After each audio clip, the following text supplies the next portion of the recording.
YouTube മീഡിയയിലേക്ക് എല്ലാവർക്കും സ്വാഗതം. യൂട്യൂബ് മീഡിയയുടെ ബിഗ് ബോസ് ടോക്ക് ആണ്. 2 പ്രൊമോ വന്നിട്ടുണ്ട്. ആദ്യത്തെ പ്രൊമോ കാണാം, എന്നിട്ട് പറയാം.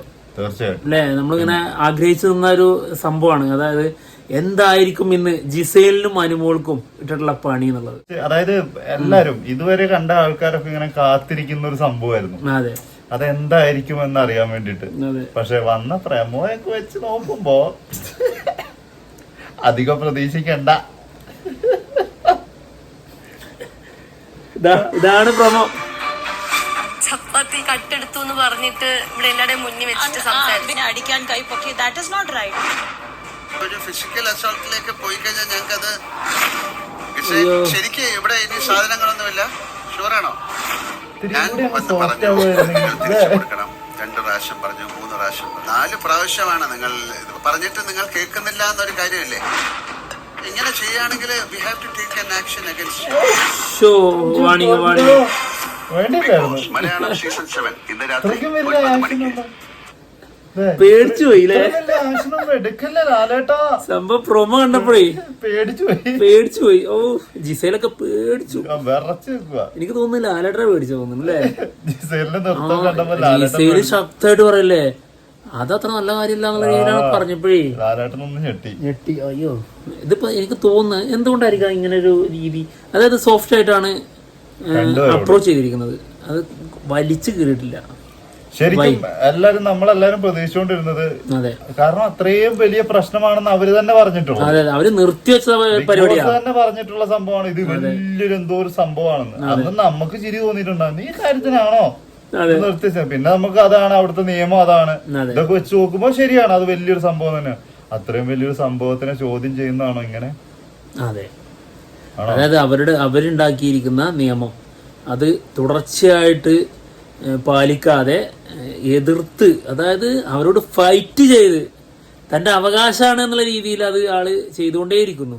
അത് തന്റെ ബുദ്ധിയാണെന്നും മറ്റുള്ളവർ ചെയ്യുമ്പോ അല്ലേ, മറ്റുള്ളത് മോഷണവും മോശം കളിയും ആളുടെ ബുദ്ധി എന്നുള്ള രീതിയിൽ കാണിക്കുന്ന ഒരു കണ്ടസ്റ്റന്റിനെതിരെ ഇങ്ങനെയാണോ പറയേണ്ടത്? ഇനി അതുപോലെ തന്നെ അനുമോളോടും ആണെങ്കിലും അനുമോളുടെ ഭാഗത്തുനിന്ന് ബിഗ് ബോസ് കാണുന്നൊരു തെറ്റുണ്ടാവുമല്ലോ, ആ തെറ്റിനെ കുറിച്ച് പറയാനാണെങ്കിലും ശക്തമായി പറയണം. അത് ഫിസിക്കൽ അസോൾട്ടിനെ കുറിച്ച് ഇത് ഇവർക്ക് അറിയാവുന്ന കാര്യമല്ല. ഇതിപ്പോ ലാലേട്ടൻ ഇങ്ങനെ ഇപ്പൊ സോഫ്റ്റ് ആയിട്ട് പറഞ്ഞു കൊടുക്കേണ്ട കാര്യമൊന്നുമില്ല. ഇതിപ്പോ പറഞ്ഞ് മനസ്സിലാക്കി കൊടുക്കുകയാണ്. ഓ, ഇതെങ്ങനെയാണ് ഇങ്ങനെയൊക്കെയാണെങ്കിൽ ഒരു ആക്ഷൻ എടുക്കേണ്ടി വരും എന്നൊക്കെ സംഭവം. ഇനിയിപ്പോ ഈ പ്രൊമോയിൽ ഇങ്ങനെ കാണിച്ചാണെന്ന് അറിഞ്ഞൂടാ. എപ്പിസോഡിൽ വരുമ്പോ ശക്തമായിട്ടുള്ള ഭാഗങ്ങൾ ഉണ്ടാവാം, പറയാൻ പറ്റില്ല. നമ്മളെ നാണം കെടുത്താൻ വേണ്ടി നമ്മൾ ഈ പ്രമോ കണ്ടിട്ട് 1 ഡയലോഗ് അടിക്കും, ചീത്ത വിളിക്കും. മറ്റേ അത് കഴിഞ്ഞിട്ട് എപ്പിസോഡ് വരുമ്പോ അതൊന്നും ആയിരിക്കൂല. നല്ല ഗംഭീര ചൂടാതൊക്കെ കഴിഞ്ഞിട്ടായിരിക്കും ചിലപ്പോ ഈ സോഫ്റ്റ് ആയിട്ട് സംസാരിക്കുന്നത്. പക്ഷെ ഇപ്പൊ അനുമോളാണെങ്കിലും ഇപ്പൊ ഇത് 2 പേരെയും തൊടാൻ പറ്റില്ല. 2 പേരെയും സേഫ് ആയിട്ട് വേറെ രീതിയിൽ ചെറുതായിട്ട് എന്തെങ്കിലുമൊക്കെ കൊടുത്തിട്ട് ഒരു വാണിക കൊടുത്ത് അങ്ങനെ ഇരുത്തേണ്ട ഒരു സാഹചര്യത്തിലാണ് ബിഗ് ബോസ് എന്നാണ് തോന്നുന്നത്. അല്ലെങ്കിൽ ആ രീതിയിൽ അപ്രോച്ച് ചെയ്യൂല. കാരണം അനുമോള് കൃത്യമായിട്ട് പറയുന്നുണ്ട്, ഒന്ന്, ഞാൻ സ്വയം ഇല്ലാതാവും, പിന്നെ ഞാൻ അവളെ കൊല്ലും എന്നുള്ള രീതിയിൽ പറഞ്ഞിട്ടുണ്ടായിരുന്നു. 2 സാധനം വളരെ തെറ്റായിട്ടുള്ള കാര്യമാണ്. അതിന് ശക്തമായ വാണിങ് ഇങ്ങനെയല്ല കൊടുക്കണ്ടേ. വാണിങ് ആയിക്കോട്ടെ, ഇത് നമ്മള് ഇപ്പൊ ജിസേലിന് വാണിങ് ആയിക്കോട്ടെ.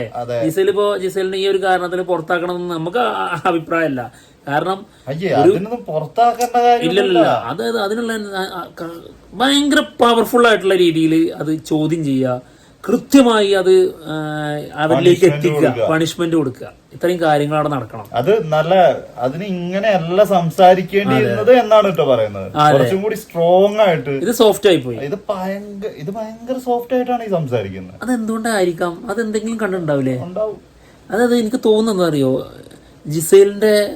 ജിസേലിനെതിരെ മാരകമായിട്ട് അങ്ങ് സംസാരിച്ചു കഴിഞ്ഞാല്, ഇപ്പോ ജിസേലിന്റെ ചുറ്റിപ്പറ്റി നിൽക്കുന്ന കുറച്ച് ആൾക്കാരുണ്ടല്ലോ, തെറ്റില്ല, പാവാടൊന്നും ഓക്കെ. അപ്പൊ പാവാട ടീമില്ലേ, അവര് കാര്യം മനസ്സിലാക്കിയിട്ട് തിരിയും. അപ്പൊ ബിഗ് ബോസ് ഇടപെട്ട് തിരിയുന്നത് പോലെ ആവും അത്. അവര് തെറ്റ് കണ്ട് അവര് തിരുത്തേണ്ട കാര്യം ബിഗ് ബോസ് ചോദ്യം ചെയ്യുന്നത് കാണുമ്പോ മനസ്സിലാക്കി തിരുത്തുന്നത് പോലെ ആവും. ഇപ്പൊ എന്താണെന്നറിയോ, ഇപ്പം അവർക്കും കൺഫ്യൂഷൻ ആവും. അനുമോളോടും ദേഷ്യപ്പെട്ടു. അപ്പം ജിസേല് തന്നെയായിരിക്കും അതെ അതെ അതെ. ഇവിടെ തന്നെ കൂടാം. അപ്പോ അതിൽ നിന്ന് മനസ്സിലാക്കാൻ പറ്റാതിരിക്കാനായിരിക്കാം മേ ബി അത്. പിന്നെ അനുമോൾക്ക് നന്നായി കൊടുക്കുന്നുണ്ടാവും. ബിഗ് ബോസിന്റെ കളി എങ്ങനെയായിരിക്കും, ഏത് ലെവലായിരിക്കും നമുക്ക് ഒരിക്കലും ചിന്തിക്കാൻ പറ്റൂല. കാരണം ബിഗ് ബോസിന്റെ മെയിൻ ഇപ്പോ അതായത് അനുമോളും ജിസേലുമാണ്. അവരാണ് ഇപ്പൊ കണ്ടന്റ് മേക്കേഴ്സ്. അവരാണ് 3-4 ദിവസമായിട്ട് അവരാണ് കണ്ടന്റ് കൊണ്ടുപോണത്. മറ്റുള്ളവരവിടെ എന്തെങ്കിലും ഉണ്ടാക്കുന്നുണ്ടോ, മറ്റുള്ളവർ അവരുടെ എന്നുള്ളതല്ല. അതെ, മറ്റുള്ളവര് ഇവരുടെ ചരടിൽ കളിക്കുന്ന പാവകൾ മാത്രമാണ്. അതെ, അതിന് സപ്പോർട്ട് ചെയ്യുന്നവരായാലും എഗെയിൻസ്റ്റ് ആയി നിൽക്കുന്നവരാണെങ്കിലും ഒക്കെ. സത്യം. അതായത് മെയിൻ ആൾക്കാർ ഇതിലെ നായിക ആൻഡ് വില്ലത്തി അത് ഇവർ രണ്ടുപേരുമാണ്. അത് അങ്ങോട്ടും ഇങ്ങോട്ടൊക്കെ മാറാം ഓരോരുത്തർക്ക്. ജിസേലിന് നായികയാവാം, ചിലർക്ക് അനുമോള് വില്ലത്തിയാവും, ചിലർക്ക് തിരിച്ചു ആവും. ഇങ്ങനെ അനുമോള് നായികയും ജിസേല് വില്ലത്തി. അതെ അതെ, ഓരോരുത്തരുടെ ഇഷ്ടം അനുസരിച്ചാണ്. അപ്പോ എന്തായാലും ഇവർ രണ്ടുപേരുമാണ് അങ്ങോട്ടും ഇങ്ങോട്ടും അത് മാറി വരുന്നത്. ഇവരാണ് ഇപ്പൊ കൺട്രോൾ ചെയ്ത് കൊണ്ടുപോകുന്നത്. അതെ.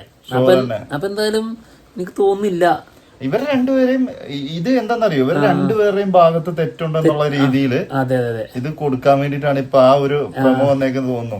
ഞാനൊന്ന് ഉദിച്ചല്ലോ വളരെ പെട്ടെന്ന്. മൊബൈലിലൂടെ വെച്ച് ഓണാക്കിയാൽ നീ ഉദിക്കും. ഇനി വേണമെങ്കിൽ ടോർച്ച് അടിച്ചാൽ കുറച്ചും കൂടി ഉദിക്കും. പരിപാടി. ഓക്കെ, എന്റെ ചെറുക്കനെ കുറച്ച് വെളിച്ചം കൊടുക്കട്ടെ. എനിക്ക് ഇങ്ങനെ വരണം, ഇവിടുന്ന് ഇങ്ങോട്ട് ഇങ്ങനെ.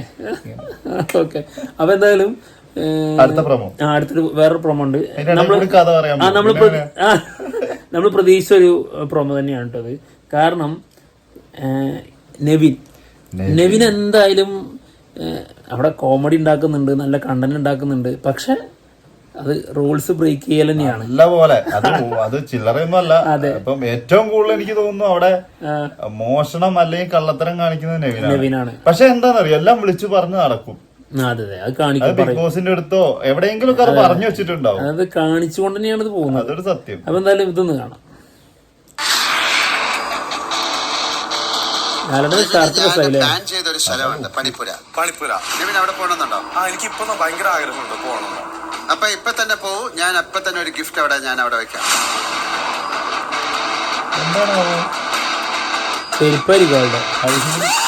അയ്യോ, ഈ കാർത്ത് കണ്ടിട്ട് എനിക്ക് തോന്നുന്നു കുഴിമന്തിയാണ്. ആള് കുഴിമന്തിന്റെ പ്രാന്തനാണ്. എപ്പോഴും കുഴിമന്തി എന്ന് പറയണേക്കാം. ഇനി കുഴിമന്തിങ്ങാനും കൊണ്ടുവച്ചതിന്റെ അത് കണ്ടിട്ടുള്ള എക്സൈറ്റ്മെന്റ് ആഹ്ലാദമാണോ എന്ന് അറിഞ്ഞൂടാ. മേ ബി നെവിനെ നല്ലപോലെ ഞെട്ടിച്ചിട്ടുണ്ടാവും എന്നാണ് തോന്നുന്നത് കേട്ടോ. ഉണ്ടാവാൻ ചാൻസ് ആ രീതിയിലായിരിക്കൂല. അല്ലെങ്കിൽ കുറച്ച് തക്കാളി ആയിരിക്കും. തക്കാളിന്റെ കാര്യത്തിൽ കൊട്ട കൊണ്ടുപോയി വെച്ചിട്ടുണ്ടാവും അവിടെ ചിലപ്പോ. പിന്നെ തിന്നിട്ട് കല്യാണക്കുറിയും കാണിച്ചിട്ട് പോയാൽ മതി പറഞ്ഞില്ലേ, നീ തിന്നിട്ട് ഇവിടുന്ന് എണീറ്റാ മതി. പക്ഷെ അങ്ങനത്തെ പണിഷ്മെന്റ് എന്തായാലും കൊടുക്കൂല. അതായത് മനുഷ്യനെ കൊല്ലുന്ന രീതിയിലൊക്കെ ആക്കൂല. അതൊരിക്കലും, അതായത് ഫുഡ് തീറ്റിച്ച് ഇത് ചെയ്യാന്ന് പറഞ്ഞാൽ മാരകമായിട്ടുള്ള വേറെന്താ സംഭവം. മിക്കവാറും ആ ഹൈ ഹീൽ ചെരുപ്പായിരിക്കും അത് കൊടുക്കുന്നുണ്ടാവും. കഴിഞ്ഞ ദിവസം ഉണ്ടായിരുന്നു മറ്റേ ഇത്രയും നീളമുള്ള കമ്മലൊക്കെ ഇട്ടിട്ട്. അത് എന്തൊരു രസാ. എനിക്ക് കാണണ്ട ആ ചെരുപ്പിട്ട് ഇങ്ങനെ കാണിക്കലൊക്കെ തലയും കൊണ്ട് ഭയങ്കര രസമാണ് കാണാനേ. അതെന്തറിയോ, ആ കോസ്റ്റ്യൂമും ആളുടെ ആ ഒരു ചെരുപ്പും, അതായത് ഹീലുള്ള ചെരുപ്പില്ലേ, അതിട്ടിട്ട് ഒരു വരവ് വന്നാണല്ലോ. എനിക്കൊന്ന് ആലോചിച്ച് നോക്കിയേ, ഇങ്ങനത്തെ ഈ ഒരു കമ്മ്യൂണിറ്റിന്ന് വന്നിട്ടേ ശരിക്കും റിയാസ് ഒക്കെ ഉണ്ടായിരുന്നു. പക്ഷെ റിയാസിനോടൊന്നും ഈ നെവിനോടുള്ള അതായത് നെവീൻ എല്ലാവർക്കും ഇഷ്ടമാണ്. തെറ്റ് ചെയ്താൽ പോലും, അതായത് അവിടുത്തെ റൂൾസ് ബ്രേക്ക് ചെയ്താൽ പോലും ഇഷ്ടം തോന്നുന്നു. നമുക്ക് അങ്ങനത്തെ ഒരു സാധനം, അങ്ങനെ ഒരു ദേഷ്യം അങ്ങനെ ഒന്നും തോന്നൂല.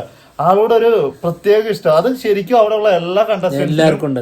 ആ ഒരു ഇഷ്ടം ഉണ്ട്. അതെ, മലയാളികളൊക്കെ ഏതാണ്ട് ആളെ ഏറ്റെടുത്ത്. പിന്നെ ആള് കൊള്ളാം, ഗംഭീരമാണ്, അടിപൊളി ക്യാരക്ടറാണ്. ഇപ്പൊ നാദിറയോടും അങ്ങനെ തന്നെയായിരുന്നു. നാദിറയോടും ഏകദേശം അങ്ങനെയായിരുന്നു. പിന്നെ ആള് ഏത് കമ്മ്യൂണിറ്റിന്റെ ഭാഗമാണെന്ന് പറഞ്ഞിട്ടില്ലല്ലേ. സാധാരണ ഒരു കണ്ടസ്റ്റന്റ് ആയിട്ടാണ് നെവിൻ വന്നിട്ടുള്ളത് അല്ലേ. അങ്ങനെയല്ലല്ലോ കൊടുത്തിട്ടുള്ളത്. അതിലൂടെ പറയുന്നത് കണ്ടസ്റ്റൻസ് പറയുന്നുണ്ട് അവര് മറ്റേ കമ്മ്യൂണിറ്റിന്ന് വന്നതല്ലേ എന്നൊക്കെ പറയുന്നുണ്ട്. അങ്ങനെ പറയുന്നുണ്ട്. അതെ, ആദില ചോദിക്കുന്നുണ്ട്, അല്ല നൂറ ചോദിക്കണ്ടായിരുന്നു ഒരു ദിവസം.